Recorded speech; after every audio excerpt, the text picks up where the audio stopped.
Êtes-vous lasse de courir après le bonheur? Je le sais. Vous avez tout essayé. Applications de méditation, livres de développement personnel, formations en ligne, thérapie alternative. Et pourtant, le bonheur continue de vous filer entre les doigts, comme du sable. Il y a une raison à cela.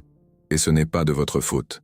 Alan Watts a découvert quelque chose que toute l'industrie du bien-être préfère que vous ignoriez. Quelque chose de si simple que cela semble absurde. Si évident que nous refusons de l'accepter.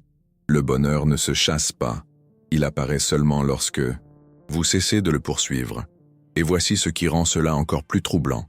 Chaque fois que vous essayez d'appliquer cela comme une technique supplémentaire pour obtenir le bonheur, vous détruisez exactement ce que vous essayez de créer. C'est comme essayer de dormir en forçant le sommeil. Plus vous essayez, plus vous restez éveillé. Watts a compris que nous sommes pris au piège de ce qu'il appelait le double jeu de la quête spirituelle. Nous cherchons la non-quête. Nous essayons de ne pas essayer. Nous nous efforçons de nous détendre. Et cela nous laisse encore plus frustrés qu'au départ. Cela semble contradictoire. C'est exactement ce qu'il voulait dire lorsqu'il a déclaré « La vie est une danse, pas une course pour arriver quelque part ». Mais laissez-moi vous raconter comment j'ai moi-même découvert cela. Sur le terrain. Il y a 3 ans, j'étais obsédé par le bonheur. J'avais une liste mentale de tout ce que je devais accomplir pour enfin me sentir accompli. Une relation idéale, le travail de rêve, la physique idéale, une paix intérieure durable. J'étais un chasseur professionnel de bonheur. Et vous savez ce qui s'est passé? Plus je courais après lui, plus il s'éloignait. C'était comme essayer d'attraper sa propre ombre. Plus vite vous courez, plus vite elle s'enfuit. Jusqu'au jour où, épuisé, j'ai simplement arrêté. Et c'est dans ce moment de pause complète que quelque chose d'extraordinaire s'est produit. Le bonheur est apparu, non pas comme une conquête, non pas comme une récompense pour mes efforts, mais comme une invitée inattendue qui n'arrive que lorsque la maison est silencieuse. Alan Watts appelait cela « la voix sans voix ». Et il ne parlait pas d'une autre technique ésotérique. Il pointait du doigt quelque chose que vous connaissez déjà intimement, mais que vous avez oublié de remarquer. Pensez à la dernière fois où vous vous êtes senti vraiment heureux, non pas satisfait d'une réussite, non pas soulagé d'avoir résolu un problème, mais genuinement heureux. Je parie que ce n'était pas lorsque vous vous efforciez d'être heureux. C'était lorsque vous étiez simplement, vous, rire avec un ami, observer un coucher de soleil, écouter de la musique, sans agenda, sans objectif, sans la pression d'extraire le bonheur de ce moment. Ce n'est pas une coïncidence, c'est la nature fondamentale du bonheur. Watts a compris que nous vivons dans une culture qui nous apprend à traiter le bonheur comme un produit qui peut être acheté, conquis ou fabriqué. Nous en faisons un but, et c'est là le problème. Le bonheur n'est pas un but, c'est un sous-produit. C'est comme l'écho d'un cri. Vous ne pouvez pas courir après l'écho. Vous pouvez seulement crier et laisser cela se produire naturellement. Ou comme le reflet de la lune sur l'eau. Plus vous essayez de l'attraper, plus vous perturbez la surface, et le reflet disparaît. Mais notre esprit n'accepte pas cette simplicité. Il veut le contrôle. Il veut des garanties. Il veut une méthode. Un guide étape par étape. Une formule magique qui transforme la souffrance en extase permanente. Et c'est exactement ce besoin de contrôle qui nous éloigne de la chose même que nous recherchons. Permettez-moi de vous poser une question qui vous semblera étrange. Et si vous étiez déjà heureux mais trop occupé à chercher le bonheur pour vous en rendre compte? Watts avait l'habitude de raconter l'histoire d'un homme qui cherchait désespérément ses lunettes, retournant toute la maison. Après des heures de recherche frénétique, quelqu'un lui a fait remarquer « Les lunettes sont sur votre tête. Nous sommes cet homme. Et le bonheur, ce sont les lunettes. Il n'est pas caché, quelque part au loin attendant d'être découvert. Il n'est pas au bout d'un voyage de découverte de soi. Il n'est pas bloqué par vos traumatismes non résolus ou par votre manque de discipline spirituelle. Il est là, maintenant, sous les couches de recherche anxieuses que vous avez empilées par-dessus. Mais cela soulève une question terrible. Si le bonheur est là, pourquoi ne le sens-je pas? La réponse va faire un peu mal. Parce que vous êtes trop occupé à courir pour pouvoir vous arrêter et respirer. Imaginez que le bonheur est comme une fréquence radio très subtile. Pour la capter, vous devez vous syntoniser avec précision, mais votre esprit change constamment de station, cherchant toujours quelque chose de mieux, toujours insatisfait de ce qui joue actuellement. La statique mentale de la recherche constante interfère avec la réception. Watts ne prônait pas la passivité. Il ne vous disait pas d'abandonner vos rêves ou d'arrêter de grandir en tant que personne. Il pointait du doigt quelque chose de beaucoup plus radical. Il disait que vous pouvez vivre pleinement, poursuivre vos objectifs, construire des relations, créer des projets, mais sans en faire une condition à votre bonheur. C'est la différence entre danser pour arriver de l'autre côté de la pièce et danser pour le pur plaisir de danser. Lorsque vous dansez pour arriver de l'autre côté, chaque pas n'est qu'un moyen pour arriver à une fin. Vous êtes toujours presque là, toujours incomplet, toujours un pas en deçà de la réalisation. Lorsque vous dansez pour le plaisir de danser, chaque mouvement est complet en soi. Il n'y a pas d'endroit où arriver. Il n'y a que la danse qui se produit. Et voici le paradoxe le plus beau. Lorsque vous cessez de courir après le bonheur, vous ne devenez pas moins heureux. Vous devenez plus disponible aux petites joies qui se produisaient déjà autour de vous. Le petit déjeuner cesse d'être seulement du carburant pour la journée et devient un moment de plaisir sensoriel. La conversation avec le voisin cesse d'être une interruption et devient une connexion humaine authentique. Le bouchon cesse d'être un obstacle à votre bonheur et devient une occasion d'être présent. Mais notre culture nous enseigne le contraire. Elle nous dit que le bonheur est toujours au niveau suivant, à la prochaine promotion, à la prochaine relation, au prochain achat, au prochain cours de développement personnel. C'est un mensonge prometteur. Et nous achetons ce mensonge parce qu'il nous donne une sensation de contrôle et de but. Mais Watts a vu à travers cette illusion. Il a compris que nous courons sur un tapis roulant infini, toujours en mouvement mais jamais n'arrivant nulle part. Et puis, il a posé la question qui change tout. Et si vous descendiez du tapis roulant, que découvririez-vous sur vous-même? Que découvririez-vous sur la vie? Que découvririez-vous sur cette chose mystérieuse appelée bonheur? La réponse n'est pas quelque chose que je peux vous donner. C'est quelque chose que vous ne pouvez découvrir que dans l'expérience directe de vous arrêter. Mais je peux vous dire ce qui se passe lorsque vous faites cette expérience. D'abord, la panique. Votre esprit hurle que vous perdez votre temps, que vous êtes paresseux, que vous allez prendre du retard dans la vie. Ignorez ces cris. Ce ne sont que les tentatives de votre ego pour garder le contrôle. Après la panique, l'ennui. Vous vous sentez agité, anxieux, comme si vous devriez faire quelque chose d'important. Cet ennui est un remède. C'est votre esprit qui apprend à se détendre pour la première fois depuis des années. Et puis, si vous arrivez à rester assez immobile, quelque chose de miraculeux se produit. Vous commencez à réaliser qu'il existe déjà une paix profonde en vous, une paix qui ne dépend pas des circonstances extérieures, une paix qui était toujours là, cachée sous le bruit de la recherche constante. Mais ce n'est pas seulement la paix. C'est comme si vous découvriez que vous possédez un système de navigation interne qui a toujours su exactement où vous deviez être. Vous étiez simplement trop occupé à consulter des cartes externes pour entendre votre boussole intérieure. Cette découverte est à la fois libératrice et effrayante. Libératrice, parce que vous pouvez enfin avoir confiance en vous. Effrayante parce que cela signifie que vous êtes le seul responsable de vous être perdu tout ce temps. Cette paix n'est pas ennuyeuse. Elle est vibrante, vivante, intelligente. C'est comme découvrir que vous aviez un trésor enterré dans votre propre jardin depuis toujours. Et de cette paix, naît naturellement quelque chose que vous pouvez appeler le bonheur. Mais ce n'est pas le bonheur hystérique et fragile que vous poursuiviez auparavant. C'est quelque chose de plus solide, plus fiable, moins dépendant du fait que tout aille bien dans votre vie. C'est un bonheur qui peut coexister avec la tristesse, la frustration, l'incertitude. Un bonheur qui n'a pas besoin que vous soyez parfait pour apparaître. Watts appelait cela l'acceptation radicale.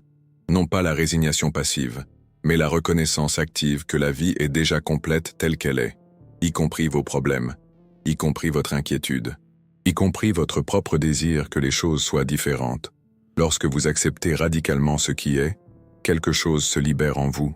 La résistance qui consommait tant d'énergie mentale se relâche enfin. Et dans cette détente, vous découvrez que vous avez beaucoup plus d'énergie disponible pour vivre. Mais cela soulève une question pratique. Comment arrêtez-vous exactement de courir après le bonheur? Comment lâchez-vous quelque chose qui a été votre projet de vie pendant si longtemps? La réponse de Watts était étonnamment simple. Vous commencez petit. Au lieu d'essayer une révolution complète dans votre relation avec le bonheur, vous vous arrêtez simplement 5 minutes aujourd'hui. Vous vous asseyez, respirez, Et n'essayez pas d'obtenir quoi que ce soit de tout cela. Vous ne méditez pas pour atteindre l'illumination. Vous ne vous détendez pas pour vous débarrasser du stress. Vous ne pratiquez pas la pleine conscience pour améliorer votre productivité. Vous êtes simplement, pendant 5 minutes, sans agenda, et dans ces 5 minutes, vous avez un aperçu de ce dont parlait Watts. Vous expérimentez, même brièvement, ce que c'est que d'exister sans la pression constante de s'améliorer, d'optimiser ou de conquérir. C'est un soulagement si profond que certaines personnes pleurent la première fois qu'elles l'expérimentent. Parce que, finalement, enfin, vous avez la permission de vous arrêter. Mais voici le rebondissement qui va défier tout ce que vous avez appris sur le développement personnel. Lorsque vous cessez vraiment de courir après le bonheur, vous ne devenez pas une personne passive qui accepte n'importe quoi. Vous devenez plus authentique, plus puissant, plus capable de créer de véritables changements dans votre vie, parce que maintenant vous agissez à partir de ce que vous êtes et non de ce qui vous manque. Permettez-moi d'expliquer cela avec une histoire qu'Alan Watts racontait à propos d'un archer zen. L'archer novice essaie d'atteindre la cible de toutes ses forces, en tendant son corps, en se concentrant intensément, en créant une pression mentale. Et il rate. Il rate toujours. L'archer-maître, en revanche, n'essaie pas d'atteindre la cible. Il ne fait qu'un avec l'arc, la flèche, la cible et le mouvement. Il ne force pas, il permet, et la flèche trouve naturellement sa destination. La différence ne réside pas dans l'habileté technique. Elle réside dans l'absence de lutte interne. Lorsque vous cessez de lutter contre la vie pour en extraire le bonheur, vous vous alignez sur quelque chose de beaucoup plus grand que vos désirs individuels. Vous devenez un canal pour une intelligence qui sait exactement quoi faire, quand faire et comment faire. Watts appelait cela le wu-wei, l'action sans effort. Cela ne signifie pas l'inaction. Cela signifie une action qui coule naturellement, sans résistance interne. C'est comme nager avec le courant au lieu de contre lui. Vous allez beaucoup plus loin avec beaucoup moins d'efforts. Imaginez un pianiste virtuose. Lorsqu'il joue une pièce complexe, ses doigts bougent avec une précision incroyable. Mais il ne contrôle pas consciemment chaque mouvement. Il s'est tellement abandonné à la musique que la musique s'exprime à travers lui.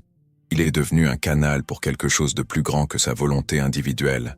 C'est l'état que Watts considérait comme naturel pour les êtres humains. Non pas la lutte constante contre nous-mêmes, mais la coopération fluide avec notre nature la plus profonde. Non pas le contrôle rigide, mais la réactivité intelligente. Mais notre culture a horreur de cette idée. Nous avons été programmés pour croire que tout ce qui vaut la peine nécessite de la lutte, des efforts, des sacrifices, que si ça ne fait pas mal, ça ne fonctionne pas. Cela peut être vrai pour construire des muscles, mais pour construire une vie heureuse, c'est exactement le contraire. Le bonheur grandit en l'absence de pression, comme une fleur qui ne s'ouvre que lorsque personne ne regarde. Et voici ce qui m'impressionne le plus dans la sagesse de Watts. Il a compris que notre souffrance ne vient pas des mauvaises circonstances de la vie. Elle vient de notre résistance constante à ce qui se passe. Arrêtez-vous et réfléchissez un instant. Quand souffrez-vous le plus? Lorsqu'il arrive quelque chose de mauvais, ou lorsque vous ruminez sur les raisons pour lesquelles cela s'est produit? Comment cela aurait dû être différent? Ce que vous allez faire pour vous assurer que cela ne se reproduira plus jamais? L'événement lui-même dure quelques minutes ou quelques heures. Votre résistance mentale à celui-ci dure des semaines, des mois, parfois des années.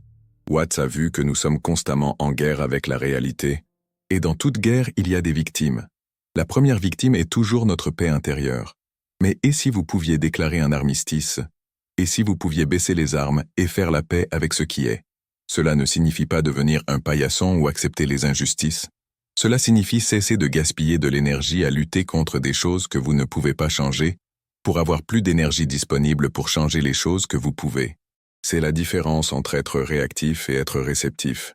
Lorsque vous êtes réactif, vous courez toujours après ce qui s'est déjà passé, essayant de réparer, de justifier, de résister. Votre énergie est toujours tournée vers le passé. Lorsque vous êtes réceptif, vous êtes présent à ce qui se passe maintenant et capable de choisir consciemment comment répondre. Votre énergie est disponible pour créer l'avenir. Et alors, quelque chose de magique arrive. Lorsque vous cessez de courir après le bonheur, vous découvrez que vous pouvez réellement influencer votre expérience de vie, non pas en contrôlant tout ce qui arrive, mais en choisissant consciemment comment vous vous reliez à ce qui se produit. Une personne m'a posé la question un jour. Mais si j'arrête de rechercher le bonheur, ne vais-je pas me résigner à une vie médiocre? C'est une question compréhensible. Nous sommes tellement habitués à utiliser l'insatisfaction comme carburant que nous avons peur que, sans elle, nous allons stagner. Mais Alan Watts a découvert quelque chose de différent. Il a découvert que lorsque vous cessez de fuir vous-même, vous commencez naturellement à exprimer votre potentiel unique. Non pas parce que vous le devez, mais parce que vous le voulez. C'est comme un arbre qui cesse d'essayer d'être une fleur et découvre qu'il est bien plus beau en étant simplement un arbre. Vous cessez d'essayer d'être la version améliorée de quelqu'un d'autre et vous commencez à être la version authentique de vous-même. Et voici le secret que l'industrie du développement personnel ne veut pas que vous sachiez. La version authentique de vous est bien plus intéressante, créative et puissante que n'importe quelle version améliorée que vous pourriez fabriquer, parce qu'elle a accès à quelque chose que la version fabriquée n'a jamais, l'intégrité interne. Lorsque tous vos morceaux sont alignés, vos actions, vos valeurs, vos désirs véritables, vous opérez avec une efficacité et une clarté qu'aucune technique de productivité ne peut reproduire. Mais pour atteindre cette intégrité, vous devez d'abord arrêter de courir. Permettez-moi d'être précis sur la manière dont cela fonctionne dans la pratique. Car une chose est de comprendre intellectuellement, une autre est de le vivre au quotidien. Premièrement, vous remarquerez combien de fois par jour votre esprit vous dit « Je serais heureux si j'obtenais cette promotion, si cette personne m'appelait, si je perdais 5 kilos, si la circulation n'était pas aussi embouteillée. » Chaque fois que vous surprenez votre esprit en train de faire cela, arrêtez, respirez et demandez-vous « Qu'est-ce qui se passe ici maintenant que je peux apprécier ?» Ne forcez rien, observez simplement.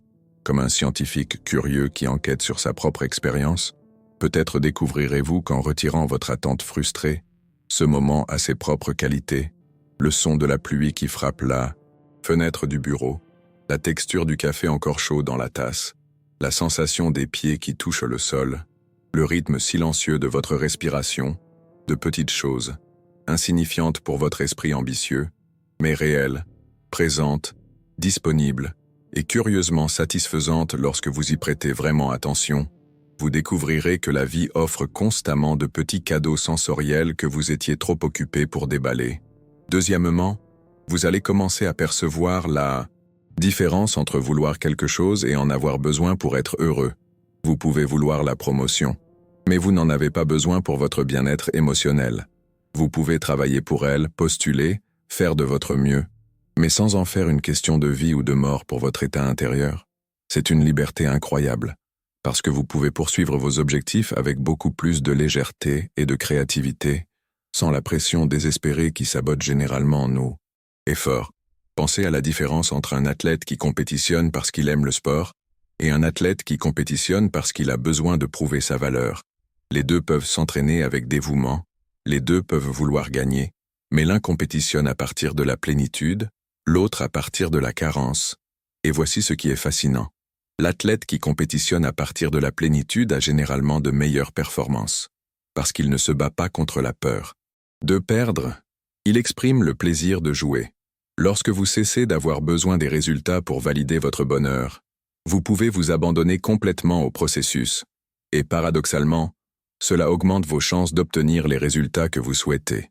Troisièmement, vous découvrirez que vous avez beaucoup plus d'énergie disponible pour les choses qui comptent vraiment, parce que vous ne dépensez plus 80% de votre énergie mentale à résister à ce qui est et à fantasmer sur ce qui devrait être.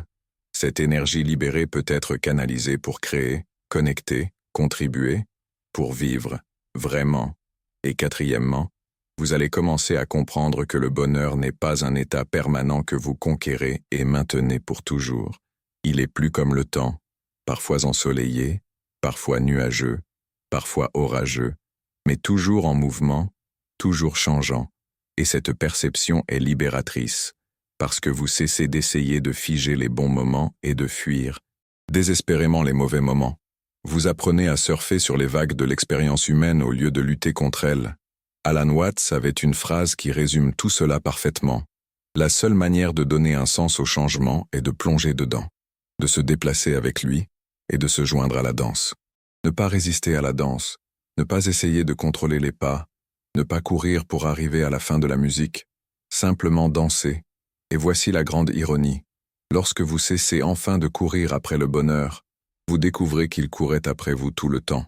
Il était dans chaque matin où vous vous êtes réveillé en bonne santé, dans chaque conversation authentique que vous avez eue, dans chaque repas qui a satisfait votre faim, dans chaque nuit où vous avez dormi en sécurité, de petits bonheurs ordinaires que vous avez manqués parce que vous étiez trop occupé à chercher le bonheur extraordinaire.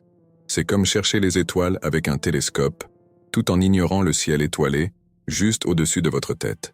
Alors peut-être est-il temps de baisser le télescope, peut-être est-il temps de simplement lever les yeux, peut-être est-il temps de découvrir que ce que vous cherchiez n'a jamais été perdu, il était simplement caché sous la recherche. Et peut-être, juste peut-être, découvrirez-vous que le bonheur n'est pas quelque chose que vous obtenez ou perdez, c'est quelque chose que vous êtes. Lorsque vous cessez d'essayer d'être autre chose, Alan Watts a passé toute sa vie à pointer du doigt cette vérité simple, non pas parce qu'il voulait que vous le croyiez, mais parce qu'il voulait que vous le découvriez par vous-même, parce qu'au final, personne ne peut vous convaincre que vous êtes déjà complet. Vous ne pouvez que le découvrir en vous arrêtant assez longtemps. Pour vous en rendre compte, le bonheur ne vous attend pas à la fin de la course. Il est là, maintenant, respirant avec vous.